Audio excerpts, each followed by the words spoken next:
Hey, what's going on, guys? I'm Nick Gray from Fandroid, and today we are at CES 2019 taking a look at the new Nubia Red Magic Mars. Now, as you can probably tell, this device is a gaming-centric device, which means it's running top-end specs. It's sporting a Snapdragon 845 processor on the inside with the option of 6, 8, or even 10 gigabytes of RAM. You also get a 3,800 milliamp hour battery to power everything, an 8 megapixel selfie camera up front, and also a 16 megapixel camera on the back. As you can see from the design here also, there's an LED strip that can support, I'm not sure of the exact number, but over 1 million different colors. It can be customized through the application. And then there's a dedicated gaming button on the side, which turns off all of the other background applications, gives you the option of overclocking the processor as well, and cleans up some other things so you don't get notifications or any other interruptions while you're actually gaming.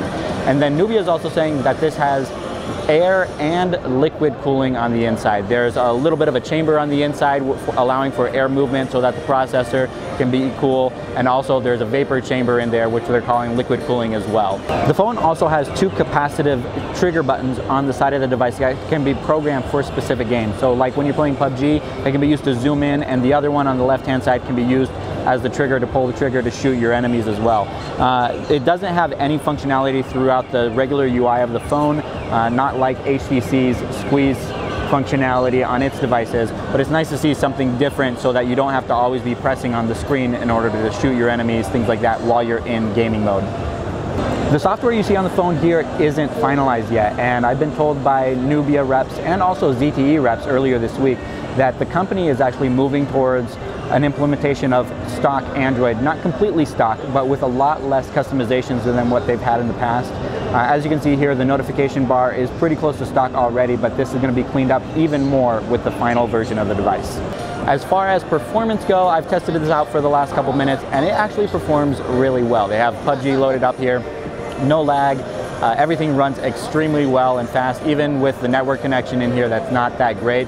Gaming performance on here is pretty good. I'm not really ready to say how good it actually is compared to other devices since we haven't had much time with the device, but for the price point, this phone is going to be selling for $399 for the base model with 6 gigabytes of RAM and I believe 64 gigabytes of storage. Upwards from there, $100 more for the 8 gigabyte version, and then another $30 to $40 for the 10 gigabyte version. Exact pricing for the higher end models hasn't been released yet. They're still waiting on that. It's going to be coming to North America and Europe in Q1. The exact dates for the launch are going to be coming later on as well. Thank you guys so much for watching. If you enjoyed this video, please give it a thumbs up. Don't forget to subscribe. Thanks for watching, and we'll catch you in the next one.